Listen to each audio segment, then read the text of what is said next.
రకరకాల ఏరియాల్లో కేసులు పెట్టి వీళ్ళని వేధించే ప్రోగ్రాం మొదలుపెట్టారు. వీళ్ళ నోట్లోంచి వీళ్ళకి కావలసినటువంటి మాటలు రప్పించడం కోసం టెర్రరైజ్ చేస్తున్నారు. సరెండర్ చేసుకునే మోటోలో కనిపిస్తున్నారు. అంటే కక్ష సాధింపు అనేది ప్రోగ్రామ్ ఉంది దీనిలో. వీళ్ళకి కేవలం వాళ్ళేదో లాంగ్వేజ్, ఒక ఫిల్తీ లాంగ్వేజ్ వాడారు కాబట్టి వాళ్ళకి బుద్ధి చెప్పాలని కాదు. అంటే వీళ్ళు కూడా ఆమోదిస్తున్నారు ఆ భాష మాట్లాడటాన్ని. ఎందుకంటే వాళ్ళు మాట్లాడారు ఆ భాష. ఎవరు మాట్లాడారు? ఇప్పుడు స్పీకర్గా కూర్చున్నటువంటి అయ్యన్న పాత్రుడు గారు మాట్లాడిన భాష తక్కువ భాష ఏం కాదు. వారిని కూడా జైల్లో పెట్టి ఈ లెవెల్లో 28 పోలీస్ స్టేషన్లలో కేసులు పెట్టి విచారించదగ్గ లెవెల్లో ఆయన మాట్లాడారు. వారు మాత్రమే కాదు, చాలామంది ప్రసంగించారు ఈ పద్ధతిలో. అంటే భాష ఒక జనరలైజ్ అయిపోయినటువంటి స్థాయికి చేరుకుంది. వాళ్ళు మాట్లాడుతున్నారు కాబట్టి మేము మాట్లాడేమనేది ఎక్స్క్యూజ్ కాదు. ఎందుకు ఎక్స్క్యూజ్ కాదంటే ఆ పద్ధతిలో చూస్తే ఈయన మాట్లాడిన దానిలో కూడా బూతులు తక్కువే ఉన్నాయి.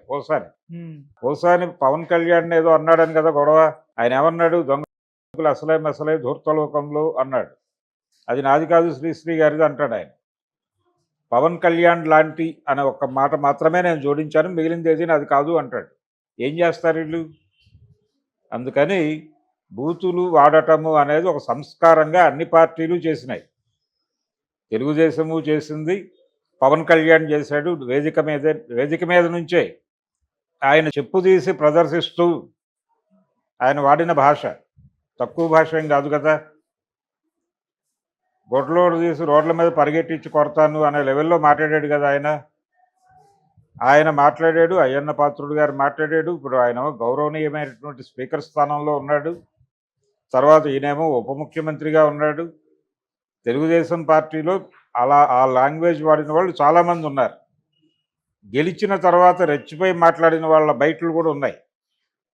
ఇవన్నీ పట్టుకుని కేసులు పెడితే ఏమైపోతారు? అందుకని మీరు కల్చర్ నేర్పాలనుకుంటే ఒకే కేసు పెట్టండి.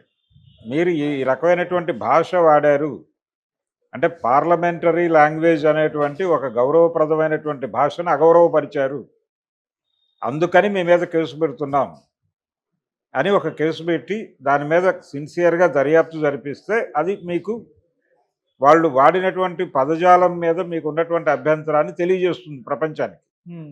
ఒక కల్చర్ని మీరు కరెక్ట్ చేయదలుచుకున్నారు అనే విషయం అర్థమవుతుంది.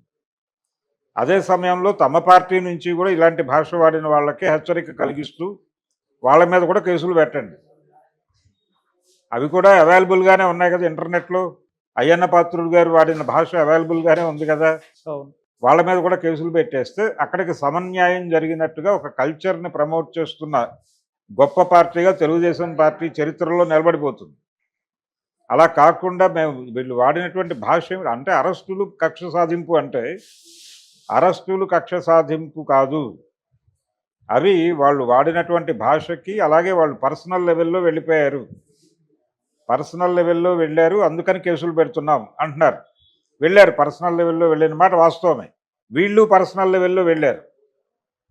వీళ్ళు కూడా పర్సనల్ లెవెల్లోకి వెళ్ళారు అని చెప్పడానికి వైఎస్ భారతి గారి మీద కూడా కామెంట్స్ చేశారు వీళ్ళు ఇటు నుంచి. అవి కూడా ఉన్నాయి లైవ్లోనే. మరి మీరు వెళ్ళారు కదా పర్సనల్ లెవెల్కి. ఆ పర్సనల్ లెవెల్లో మీరు స్కిట్లు కూడా చేశారు. మీ వందిమాగదులు సినిమాలు తీశారు. మరి వాళ్ళందరినీ ఎందుకు ఎక్స్క్యూజ్ చేస్తున్నారు మీరు ఒక కల్చర్ని ప్రమోట్ చేయాలనుకుంటే? అందుకని ఇవన్నీ పిచ్చి మాటలు. ఇది ప్యూర్ కక్ష సాధింపు ప్రోగ్రామే. అందులో భాగంగానే ఒక్కొక్కడి మీద 7-8 కేసులు పెట్టేస్తున్నారు. మీ చావు మీరు చావండి అంటున్నారు. ఇప్పుడు వంగవీటి రంగా గారి మరణానంతరం జరిగినటువంటి ఆ విధ్వంసానికి సంబంధించి అనేక మంది మీద కేసులు పెట్టారు. ఆ తర్వాత ఎప్పుడో చెన్నారెడ్డి గారి ప్రభుత్వం వచ్చిన తర్వాత ఆ కేసులన్నీ రద్దు చేశారు.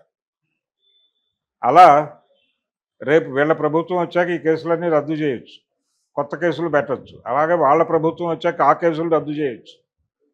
కాబట్టి ఇలా మేము 7-8 స్టేషన్స్లో కేసులు పెడతాం. అన్ని కంటెంట్ ఒకటే.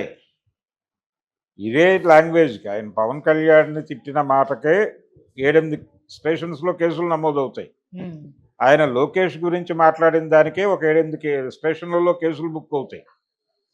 ఏమైపోవాలి వీళ్ళ జీవితం వాటి చుట్టూ 4 కోర్టుల్లో వాయిదాలకు జరగడంతో జీవితం అయిపోతుంది. అందుకని అలా హెరాస్మెంట్ ప్రోగ్రాంలో భాగంగానే కేసులు పెడుతున్నారు. సజ్జల రామకృష్ణారెడ్డి మీద పెట్టుకోవచ్చు, భార్గవ మీద పెట్టుకోవచ్చు. ఆల్రెడీ ఇవి బయటకు వచ్చేసిన పేర్లే. వీటికంటే ముందు ఉన్నటువంటి జాబితా ఒకటి ఉంది. ఆ జాబితా ప్రకారం ఎవరెవరు పెడతారు అనేది చూద్దాం. ఇది కక్ష సాధింపు కార్యక్రమం అనేది ప్రజలలోకి ఇంకితే దీని తాలూకా నెగిటివ్ ఇంపాక్ట్ ఖచ్చితంగా ఉంటుంది. జనం మాట్లాడుతున్నారు ఆల్రెడీ. ఈ అరెస్టులు చేయటం కోసం కాదు కదా మేము అధికారం ఇచ్చింది నీకు. నువ్వేదో మంచి పరిపాలన అందిస్తావని ఇచ్చాం. వాళ్ళేదో మిమ్మల్ని తిట్టారని మీరు అధికారంలోకి వచ్చి వాళ్ళందరినీ ఏదో చేస్తారని ఆ ప్రోగ్రాం మాకు లేదు. మీకుందేమో మాకు తెలియదు. మీరు ఎన్నికల మేనిఫెస్టోలో ఇదే చెప్పు ఉండాల్సింది. ఏది అధికారంలోకి వచ్చి వైఎస్ఆర్సీపీ తోలు తీస్తాం అని చెప్పి మీరు మీ మేనిఫెస్టోలో మొదటి వాక్యం పెట్టుంటే అప్పుడు మేము ఓట్లు వేసి ఉండేవాళ్ళం కాకపోవచ్చు. మీరేదో సూపర్ 6 అన్నారు, బోల్డ్ హామీలు ఇచ్చారు, ఒక అద్భుతమైన పరిపాలన అందిస్తామన్నారు, కామోస్ అనుకుని ఓట్లేసాం మీకు. వాళ్ళని 11 సీట్లకు పరిమితం చేశాం.